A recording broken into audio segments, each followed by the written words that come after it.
Welcome to Solutions with Courtney Anderson. I am Courtney Anderson. As always, you can come to CourtneyAnderson.com for more information and to share your feedback or show topics. Today, we have a show that is part of our Help! Situation Spotlight series. And this, of course, is our series where community members like yourself share concerns, questions, issues with me, and I try to create programs with potential solutions.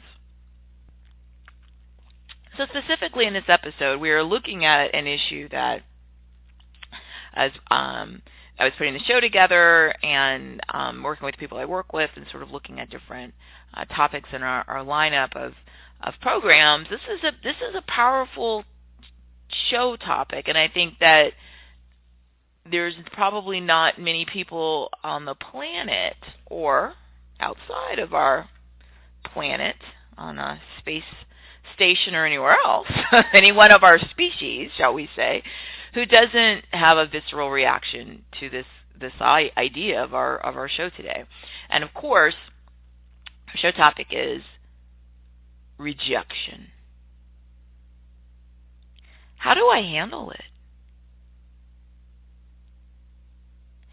So we're just dealing with something, again, it's one of these areas where it might seem like, why would we need to even spend time on this, right? Who really has any negative impact about this, simple thing of being rejected, right? We're not dealing with little kids or, someone who's, 5 years old and somebody didn't want to play with them at recess and dealing with that. We're adults and we're dealing with all of these wonderful things of surpassing our goals and addressing all of these adult issues that we deal with in all of my programs. Yet, the reality and the not just anecdotal, certainly, but data tells us, research shows us that rejection is powerful. And we see it in a lot of different areas. We certainly see it in the discussions that we've had in the last couple of years since the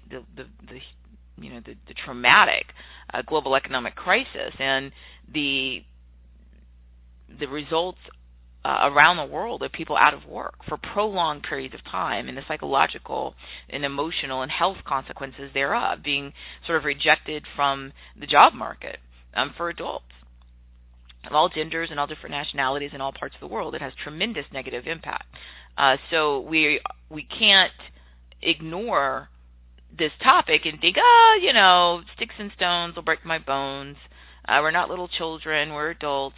Yet the emotional component, the psychological component of how we see ourselves impacts how we analyze challenges in our lives. It impacts our decision-making process. It impacts everything that we do in our professional lives.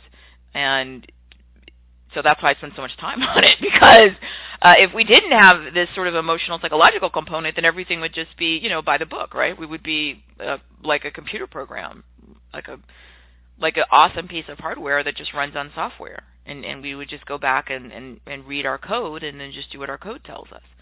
And we would be entirely predictable, right? But we're not. We're not entirely predictable. It's interesting. People often will say, "Oh, I just feel like I never really know, someone," and they'll say, "Oh, I've worked with somebody for 25 years, and I still feel like I don't really know them."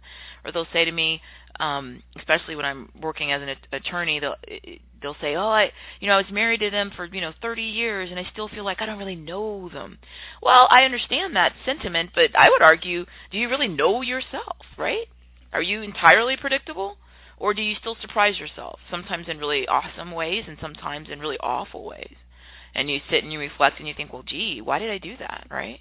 So my argument is that we're not entirely predictable, and part of that, my argument is because, we are emotional. We are not simply just repeating actions over and over and over again based on a series of instructions and demands, just like a piece of computer technology. We're human. And so the idea of rejection is incredibly difficult. And it doesn't matter whether we're 8 or 80 or 118 or anywhere in between. And it doesn't really matter whether it's on the playground as a young person or in the boardroom as a CEO of a multinational organization. It still hurts.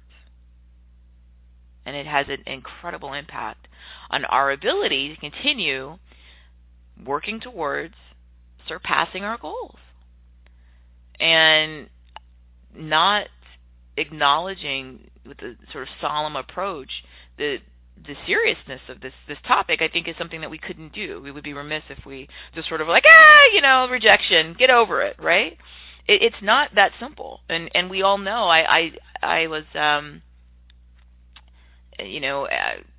every day when I start my day, I'm always sort of reading some leading newspapers around the world, and how often do we read the story, especially someone older and more successful, quote unquote, in life, who's a successful business person, and something happened, their business failed, or they were having business problems, and they acted out with violence against themselves or against their families. I mean, we see this, and it's almost something you'll think when you'll read an article about former corporate officer or prestigious lawyer or accountant, and something really horrible and tragic happens, or self-harm or harming other people. Many times we immediately think, something happened at their job, because we, as a society, expect that so much of our self-image, of the way we see ourselves, of the way we relate to other people, is dependent on these roles that we're playing. And so rejection, whether it's being fired or being replaced or being forced to step down or have early retirement, no matter what way you try to make it sound better, it's still painful.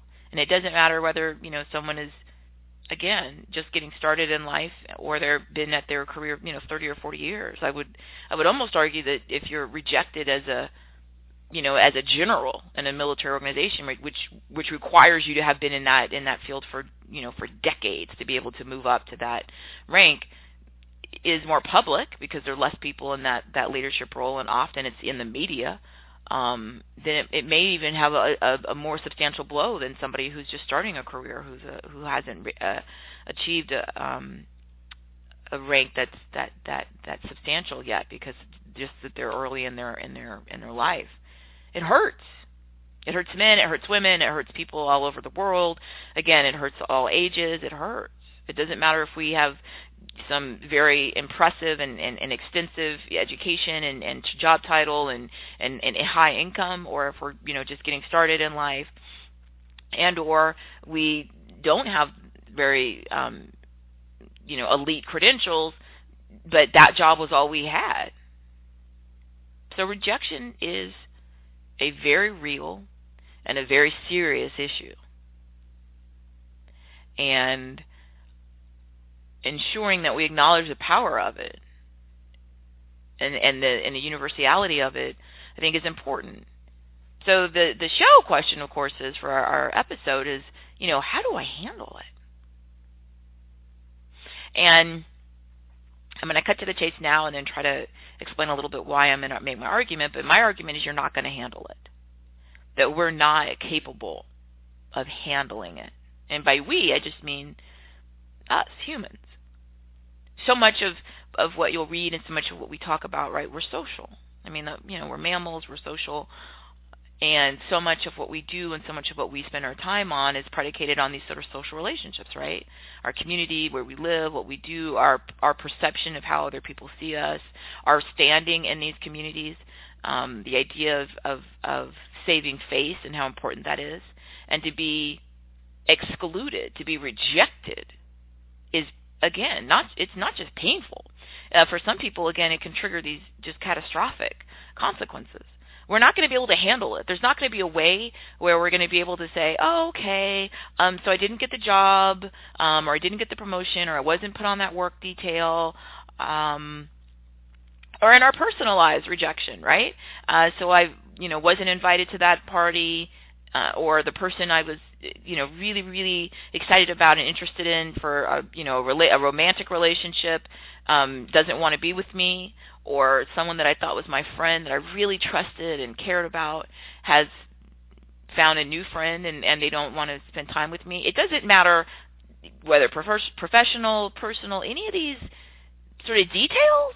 The core issue is they don't want us. They don't want us.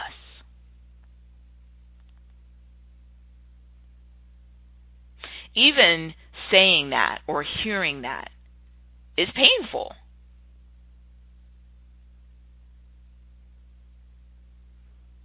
And we do a lot in our world to try to minimize this. So at work we'll say things like, you're never going to see, I've never seen in my life, a work situation where I've applied for a job or I've applied for a transfer or a promotion or any type of event, and someone's going to write back, an email or a letter, and it's going to say, Dear Miss Courtney Anderson, thank you so much for your interest. We don't want you. Period. Have a nice day. Whatever organization. You don't really see that. You'll see things like, at this time we've chosen to go in a different direction, or at this time we're not going to move forward, or we regret to inform you that at this time we're not going to make a decision, or we regret to inform you at this time we've selected another candidate. They're never going to say just flat out, we don't want you. Now, part of us, we're pragmatists in everything that we do in our programs and everything here. So part of us, I guess, would argue, hey, why not just say that? It's shorter instead of all the other words, right? Chosen to go to a new direction. We're still reevaluating candidates, and we'll keep you in mind should an opportunity avail itself in the future. I mean, that all of that takes more language. It wastes space. It is shorter and more effective to say, we don't want you. It is. And even if you make a very long and elaborate explanation with paragraphs of content, the bottom line still is, we don't want you. Or in some instances, the bottom line will be, I don't want you. And it might be that you know who the decision maker was at your organization. You know the exact manager or executive, and you know who it was who made a decision, who really conveyed, even as nicely as they could, I don't want you. In our personal lives, with a friendship that breaks apart, and sometimes as adults, people sort of are flippant about, what are you, silly? You're 45 years old. Who cares about a friend? Well, everybody does. And you look at the studies, and I took some really great courses pretty recently for my last formal degree program, looking through the lifespan of humans. And when you look at sort of our sort of end part of our growth as humans, when we're 70, 80, 90, 100, friendship is a big deal. And actually, just a few days ago, I saw some fascinating research on people who were 90 years old and over, and it was talking about what are the factors that people who are, very healthy physically and emotionally, mentally, what are some of the factors that lead to a really great quality of life, right? At 95, friendship, and it's all throughout life. Many people, as they enter into their families of their choice, then of course many times the people in that family of choice are their friends. But it's not like they're not. You don't need that friendship. You don't need people to care about and people that care about you. Of course you do. Many times there'll be sort of a 2-for-1 where someone might be your romantic and family partner, and they're also your best friend. So that's great. Unless, of course, something happens, then they're not there any longer. And in addition to losing your romantic family partner, you've also lost your best friend, which is sort of even worse, right? Because then you don't have anybody to go to talk about how horrible it is that you were just rejected. But That's life. Friendship's important. Having healthy relationships with other people, intimate emotional relationships, intimate physical relationships, those are important. Having our work, again, I talk about so much. It doesn't matter whether it's paid or volunteer, whether it's for-profit or not-for-profit, whether it's government sector. That's irrelevant. I don't care if it's something you do as a solo contractor or person part-time, or it's something that you do where you are responsible for 10,000 people around the world. It's irrelevant. It's something that gives your life meaning and allows you to be of service. It's something that keeps you intellectually active. It allows you to apply your skills and interests. It allows you to contribute to society. These things are important. And having a direct message, no matter how frilly and well hidden, disguised it is, right? If the core message is, we don't want you, or I don't want you, it is tough and painful, and it hurts. Because, of course, the first thing we think is, why? Why don't you want me? And then one of the very unhealthy things that people can go to is to start to work down that path, the why don't you want me? And this is a lot of the issues I've covered when I talk about in our Law Lovers Lounge series on divorce and legal issues and families with wills and estate type issues. Being left out of grandma's will when you thought grandma loved you, it hurts. It's rejection. Being fired from a job, I talk about that in our legal series. I talk about that, and of course in our other business shows. It hurts, and we want to immediately go to, well, why? Why don't you want me? Right? And the issue here is it doesn't matter. And when I say it doesn't matter, what I mean is, let's say it's something at work, and it turns out that they just really wanted somebody else that went to a different training program, and you didn't go to that program. So what good will it do for you to get into the dialogue and a discussion? Oh, okay, well, that's why. What good will it do in a personal relationship for you to get into a discussion of why they don't like you? Maybe they wanted somebody who was taller, and maybe the next person that you see them with or you hear about them with is taller. Maybe they wanted somebody who was, more mature. Maybe they wanted somebody who was younger. Maybe they wanted someone who was larger. Maybe they wanted someone who was smaller. What does it matter?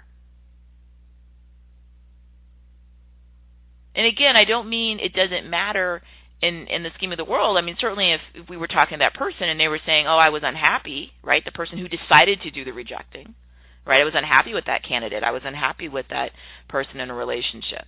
And now I went and I'm with someone else. Then, of course, we would give them the advice. Well, of course you should, right? Now, how you do it, how you communicate to other people, how transparent you are, whether or not you were dishonest and lied to people, right? You told somebody, oh, yeah, you're the front runner for the job, but the truth is they really weren't. That's cruel. Or you just never mentioned to someone in a personal relationship that you were already seeing the other person that you thought you wanted to move on with, and then you broke your trust and your vow to be with just that person. That's not the right way to handle it. But we would never tell somebody, stay in something where you're miserable, or don't pick the candidate or the person in your personal life who you feel is absolutely the best fit for you, right? We wouldn't say that. It's how it's done sometimes. But if we're the recipient of the rejection, there's nothing that anyone can say that's going to, quote, make it better. It's horrible. It is horrible. And so I always argue, just don't do that. You're never going to get quote, the answer. And again, I've had dialogue with people, they'll say to me, I just really want to know why. I just want to know why. And the reality is, no, you don't. What you really want them to do is not reject you. And you think if you go and you ask them why, they'll start to think about it, and they'll realize, wait a minute, I don't want to reject you. You're the best. In fact, now that you asked me why I did this and I'm thinking about it, I recognize I was a fool. I was totally wrong. You are going to get the job. You're going to get the promotion.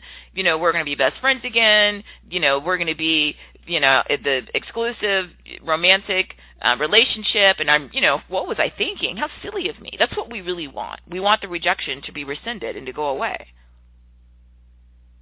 The challenge is, though, that is entirely up to the person who does the rejecting. There's nothing that the rejectee can say or do to stop it or fix it or make it better. And so asking somebody why, all it does is prolong the agony. Because all they're going to do is keep saying to you over and over again, I don't want you. Now, they'll say it nicely, right? We went through some of the examples of how they say it in their job. In a personal thing, they'll say something like, oh, I've just been so busy. It's been so busy, And you're like, well, I haven't heard from you in a few months. I thought we're really, great friends, and I really want to talk to you about some things. Oh, I'm so busy. Yeah, I'm really going to get to that. I've just been really busy. I meant to call. I was thinking about it. No, you weren't. And what I mean by when I say no, you weren't is if somebody really wanted to call you, and I've done other programs about these types of issues, or contact you, or ask you how you were doing, or spend time with you, or was worried about you, they do that thing. So getting into these discussions about why I've been rejected and allowing then the person to keep rejecting me over and over again is not healthy for me. Why on earth would I do this? So if it's a personal romantic relationship and I start doing, why? I thought we were the one. I have so much fun with you, and I thought we really had something special. And, and then they'll give you, again, that sugar-coated version of, I don't want you. But they'll say it like, oh, it's not you, it's not me, the timing is bad, I'm really busy, the same stuff. Look, one of the reasons in all the programs, that one of the foundational principles that I have is being pragmatic, is because it's trying to give as short and direct of a path that we can toward meeting and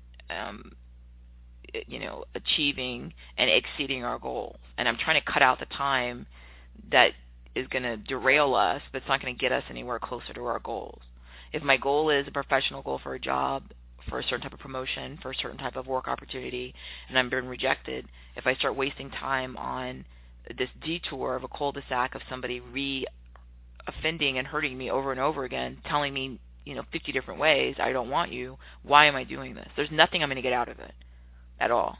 Now, I already mentioned a little bit ago, of course, somebody can rescind their rejection. Just like they can say, I don't want you, they can turn around the next day and be like, I do want you.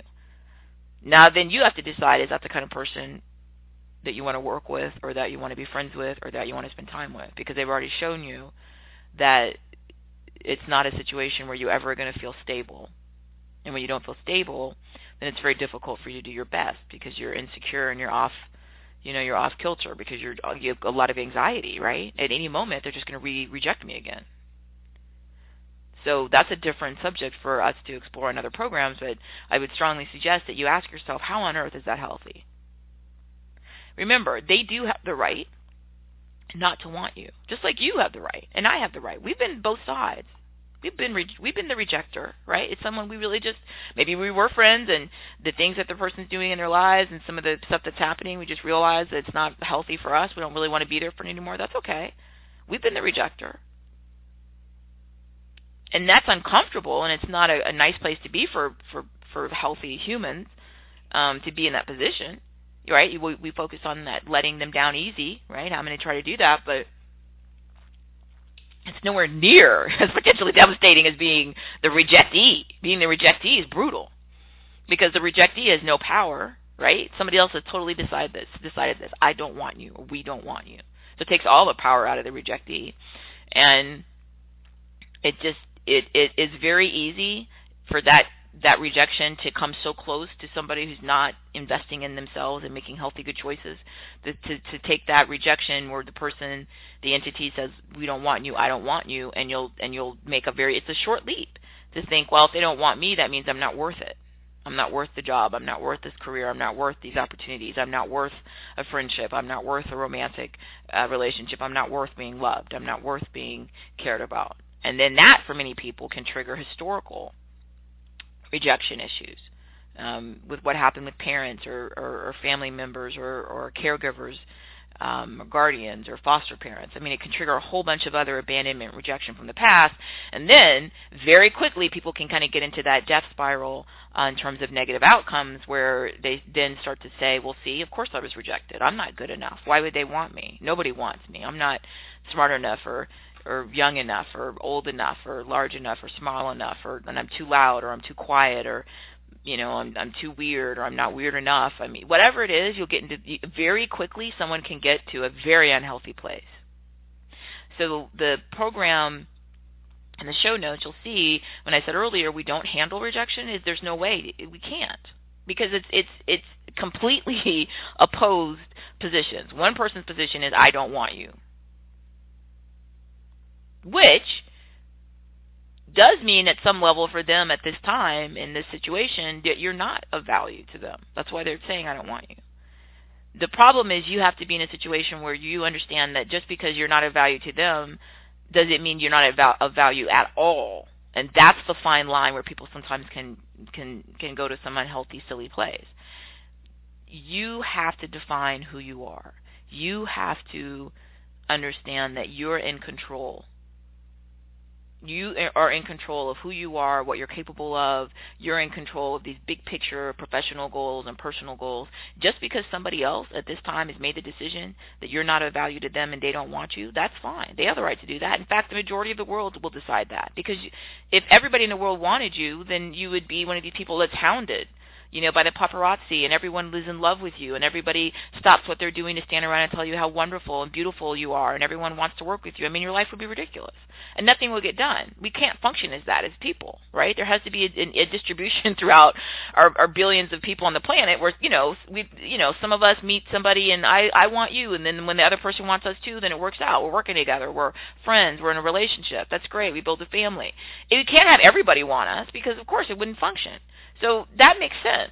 You don't want everybody, right? So you have to very quickly, I would argue this. How do you handle rejection? You're not going to handle it. You acknowledge it. That's very important. The acknowledgement is to prevent denial, because some people can get in a very unhealthy other place where they just pretend like the rejection never happened, right? I'll just pretend like it didn't happen, and I'll just go along, and I'll pretend like it didn't happen, and hopefully they won't notice that I didn't notice, and I'll just keep acting like we're still friends, we're still in a romantic relationship, or that I'm still working and potentially can get the job, and it's so unhealthy, right? Denial is such an unhealthy part of very destructive behavior in all types of situations, so we must acknowledge it. I want you to pull the Band-Aid off and to feel that little sharp pain, and whatever they've said or done, take away all the garbage, it's not the right time, or, blah, blah, blah. Move all that out of your brain. The bottom line is, I don't want you. We don't want you. You need to hear that. You need to hear it. Don't hold on and think, oh, well, maybe later when their work situation changes or they're less busy, then it'll be like it was before, or maybe then that'll be the right time. No, stop. Don't devalue yourself. I want you to hear what they're saying and acknowledge it. It's going to sting a little bit for just a few seconds. Now, the most important part of this is you're going to refuse, and I do mean this, you're going to refuse to accept that rejection, and you are going to leave it where it is. So let's go through this. How do we handle rejection? We don't. We acknowledge it. We refuse to accept it, and we leave it where it is with the person or the business. We do not pick it up and carry it forward with us. We do not pick it up and pull it close into our minds, into our hearts, and think about it continuously, allowing it to trigger past pain and regret. It is our choice how to respond. We define ourselves, and we define our value. We are not going to be big picture impacted by this little momentary in time situation where one entity or one person or maybe a couple of entities or a couple of people have decided that they don't want us. That's fine. There's billions of people on the planet. Overwhelmingly, majority of people don't want us. And most of them, of course, aren't aware of us and our existence, which is fine. It's healthy. I'm not going to give any more power to someone who has laid out very clearly they do not want me. I accept that. I heard it. I got it. I'm done. Now, that doesn't mean that I'm going to do anything else other than feel that momentary sting. It hurt, it hurt, it hurt, right? And now what? I'm moving forward. I'm leaving that rejection right there with whoever it is that tried to hand it to me. And I put a reference in the show notes to a Buddhist parable. And basically, it's a story where Buddha's having someone that's insulting them, calling them bad things, rejecting, insulting, putting them down, hurting, trying to hurt them. And Buddha's very calm, right? And Buddha says to the person something along the lines of, if you purchased a lovely gift for someone, but that person did not accept the gift, to whom does the gift then belong? The person who was insulting the Buddha thought about it a little bit and said, I guess the gift would still be mine because I was the one who bought it. Exactly, replies the Buddha. Now you've just cursed me and been angry with me, but I do not accept your curses. If I do not get insulted and angry in return, those curses fall back upon you, the same as the gift returning to its owner. This is sort of I personally find this to be very powerful imagery to help sort of visualize and understand what's happening in a way. The person has a rejection. It's literally, just imagine a little package with a bow on it with wrapping paper. And inside of it, it says, I don't want you, or we don't want you, right? And they're trying to give it to you. Now, you're going to acknowledge it because you do see the package and you understand that the package says we don't want you, because you have to acknowledge it. Otherwise, we get in that unhealthy denial place where we're not making good choices. But you acknowledge it, so you see the person saying they're holding that package, right? You see it. But then you say to them, I refuse to accept it. So they're not going to be able to hand it over to you, so that you start carrying it around. And because you're not going to carry around anything as silly as says that you're not of value and they don't want you. That's silly. Of course, you're the most valuable person you know because you're you. I mean, I spent so much time in all these programs, right? Talking about you're your number one fan, talking about the fact that, what's the test for a friend? Well, your happiness is their happiness. So you see the gift, you see the package, you accept it because you acknowledge that it exists because you see it, you understand they don't want you. That ends the relationship. It's done.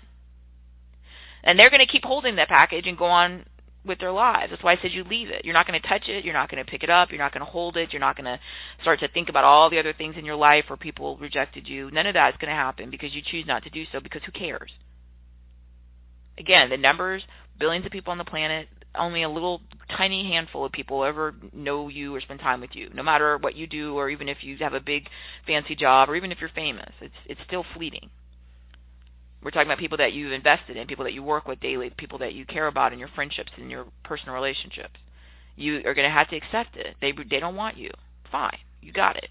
Pull that little Band-Aid off, feel that sting for about, 20 or 30 seconds, okay, and then leave it with them right there. What? I want you to visualize them, even if they're a company. I want you to visualize them holding their little package with their little wrapped up, I don't want you inside of it, and they're going to keep it. And good luck to them, because you know your value, and you're going to go on and continue to meet and surpass your professional goals, because that's what we've decided, and we're working together on that. And in your personal life, you know your value. You absolutely do. And you're working every day to be a better friend, to ensure that you're doing what you can to show other people when you care about them that their happiness is your happiness, to be healthy and make good choices so that other people can trust you and invest in you, and that you can trust yourself. And none of that has anything to do with some little teeny tiny moment in time where some person, unfortunately, your wires were crossed. And you wanted them, wanted the job, wanted to spend time with them, and they didn't want you. So that's okay. You're just going to very quickly, just a little bit of time, a few seconds, we get the sting of it, we acknowledge it happened, okay, I'm leaving the gift with them. They have it. They can go on the rest of their lives and do whatever they do. You're not thinking about it. You're not concerned about it. It has nothing to do with you. That's what they have that they're carrying with them. You have something totally different. You have your own value. You have your own gifts. You have your own beauty and wonder. You have your own worth. And by understanding that and continuing to invest in yourself, of course, you're going to have the work opportunities where you want them and they want you, and it'll be awesome. And of course, you're going to have professional opportunities and personal opportunities where friendships and romantic relationships where you want them and they want you, and it's healthy and it's wonderful and it's awesome. And the good thing about the rejection is it has happened, and those people are out of your way because, again, we only have so much time. And by them making really clear that they're not going to be part of your future, that clears the way and the time and the space for you to go out and be with those people, with those organizations, with those relationships who are worthy of you. I thank you so much for joining me today. As always, you can come to CourtneyAnderson.com for more information. And remember, you define you. Your value is intrinsic, and your value is everlasting, and I will not permit you to ever engage in this negative path where someone else's temporary and fleeting perception has any long-term impact on your life. It doesn't. Remember, envision them standing there holding their little gift in their hands. You are moving forward, and you're not going to think about it. You're not going to spend any time on it anymore. There's nothing you can do about it, and it's irrelevant. They made their decision. Thank you so much.